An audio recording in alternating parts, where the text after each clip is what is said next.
This episode is brought to you by Edge of Tomorrow, starring Tom Cruise and Emily Blunt. Live, die, repeat. Hey everyone, welcome back to the show for Wednesday.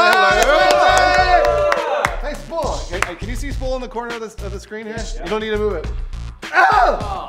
Watch out! You! Oh, gosh. So your first story for today, there is none whatsoever, but E3 is looming right around the corner. And a few days away. And we're so scared. We are really, really scared. So speaking of E3, we thought we'd talk about it and why this year's E3 is gonna blow you away. Nice job. So rather than do stupid E3 predictions, we at Inside Gaming thought we'd dig into some E3 history and show you why you'll see some of the biggest games of this generation at E3 2014. Right. So before we get started, let's go back in time, all the way to the year 2000, when many of you were born. So this is when the PlayStation 2 was released. But only in Japan. Of course. Right. That's the number one happy place in the world. And the E3 immediately following that console launch in July, Metal Gear Solid 2 was announced. Of course, and that's okay. Oh, you can clap. It's okay. That's a big game, man, for kids. There was also nothing else to play on the PS2 at the time. You had like Fanavision. There was a fireworks game. Yeah, Fanavision.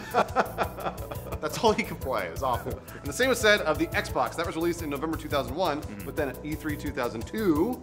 Yes, this is when it got really interesting because now all of a sudden Microsoft was a player in the game, and people were wondering, can this thing play anything else other than Halo, and is it worth owning? The answer was yes. Tom Clancy's Splinter Cell was announced, Ninja Gaiden, and Panzer Dragoon Orta. Yeah. Lawrence, why was Panzer Dragoon Orta a big deal? It ended up not being, but at the time, I mean, this was 14 years ago. Japan was still like the biggest thing for game dev. And everybody had fond memories of Panzer Dragoon on the Sega Saturn for some reason. So it seemed like a big get for Microsoft to have Panzer Dragoon on the Xbox. Turned out to not be. So that's the most time anybody's talked about Panzer Dragoon in 14 years. Good job. Wow. Look at that. All right, so let's move forward in time just ever so slightly to November 2005. This is when the Xbox 360 launched before all the other consoles. So at E3 2006, this is when Halo 3, Grand Theft Auto 4, Gears of War, and many other games were announced. That was a huge E3. I actually remember that was I think the first time I was like, I actually have to buy an Xbox 360. Like I wasn't going to, and I ended up doing it. And it is often mentioned that 2007 was one of the best years in gaming with all the games that did come out that year. That's right. Most of them were announced the previous year. Right, so the PlayStation 3 came out in November 2006, and then of course the E3 immediately following that console launch. You got Metal Gear Solid 4, Gran Turismo 5, Killzone 2, and Uncharted. Panzer Dragoon. And no Panzer Dragoon. They actually came out and said, we are not announcing Panzer Dragoon. Whoa, thank God! Yeah. Oh man, that's good. Woo. That was close. So 2007 was a huge year for games. That was probably one of the biggest years ever of all time. Yeah, keep in mind games like BioShock, Assassin's Creed, and Uncharted. Oh, there's way too many. And yes, Halo 3 came out that year. Yes. The reason for all this is simple though. Launch games suck. Yes, they always do. And that's typically what you see the year of release. Right, the year after is when developers have had time to get used to the brand new hardware and then can release the well-designed products. That's why the E3 immediately following the console launch is always better than the actual launch. Crimson Dragon launched with the Xbox One. We just want to make that clear. It was called Crimson Dragon. What'd I say? Panzer Dragoon. Doesn't matter. All right, all that established, now that we've kind of showed you that the E3 is really big after the console launch, let's do some stupid E3 2014. Didn't we say we were going to do these? We're going to do them. You liar! First game to be announced is Panzer Dragoon. Oh! Shut up! That's not in the script! Sega's going to come out, announce their all-new console that will only play one game. The first one's Red Dead Redemption 2. We're going to see some Red Dead Redemption 2. Maybe, not at E3, maybe before or after from Rockstar.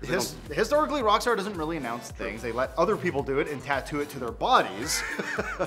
But this could potentially happen. Come on. Next, a new Legend of Zelda. Oh! We've already seen it in tech demo form. It has to happen. And as the years have changed, actually, Nintendo has stepped away from doing a typical press conference. So we're really just going to see it in a YouTube video, but it will be announced. And Lawrence, you said a new proper Mario. What does that mean?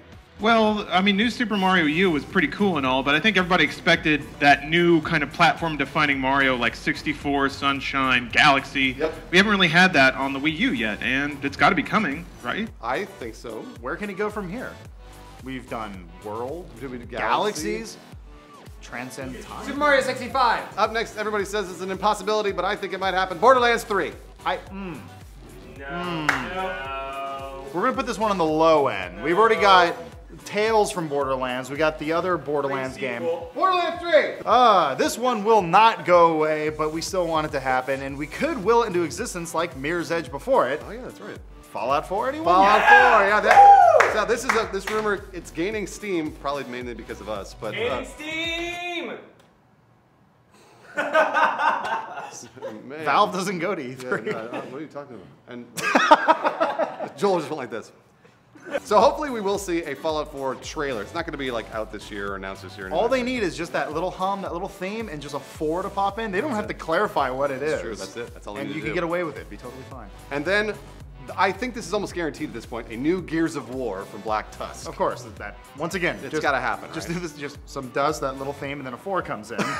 Well, yeah, that's right. It'll be Gears of War 4. Could be anything. Because Judgment was the prequel, right? Right. So yeah, this has got to happen. Moving over to the Sony side of things, a new God of War has to be on the horizon. Definitely. Big question is whether there's going to be a new protagonist, something like that. I think the story of Kratos has been told to death. Yep. Let's move on.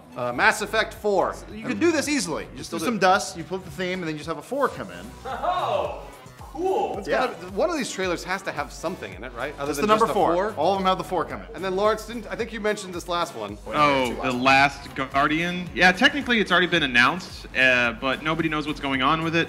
They say it's still in development. We have no idea if it's ever going to actually become a thing and be sold, but they might re-show it, like re-debut it for PS4. Could happen, who knows? And then new Sonic. New Sonic, everybody. Yeah! Year of Sonic! They already announced a new Sonic, it's called Sonic Boom. The newer Sonic. Sonic Boom 2. I've been saving this one for the end, though. Oh, wait, hold on. He didn't put this in the script. Nobody knows what it is. So years ago, there was one of the best games at E3 that ever debuted. It was called Prey 2. Yeah. Thank you. I can almost guarantee you they're going to hold off on Dishonored 2 for right now. Okay. Arcane Studios, the guys who made Last Dishonored, who are owned by Bethesda, who have been working on Prey 2 for the last few years, secretly will announce that Prey 2 is still in development from a different developer during some sort of press conference. It's just going to be the number 4 coming in through a bunch of dust. I have good news. We just broke world records. We talked about Panzer Dragoon, the longest anybody's ever done it, and Prey 2. We did it. We did it, everybody. Please, on your trailers, get us to the trailers here. Jeez. God's sake. Gauntlet E3 2014 trailer. Nice. And your final trailer for today, we got the Dying Light E3 2014 gameplay trailer. It's not even E3 yet, but here it is, early. Let's just say it leaked, and then you'll care. In Prey 1, you got abducted. You were this Native American, no one cared about it. It's kind of a lame concept, blah, blah. Name was Tommy, it's very important. Sure, That's how it you're doesn't selling matter. me on the second one? No, the second one, you play as a completely different character. better who's- graphics. No, you were a marshal on a plane that got abducted at the same time as Tommy, and you play as a bounty hunter on this. You're basically Boba Fett. I just basically What the Steven fuck is Seagal. wrong with you I've guys? just been notified. We just broke the same world record again. Whoa! We did it. I'm gonna bring up the E3 demo and blow your mind.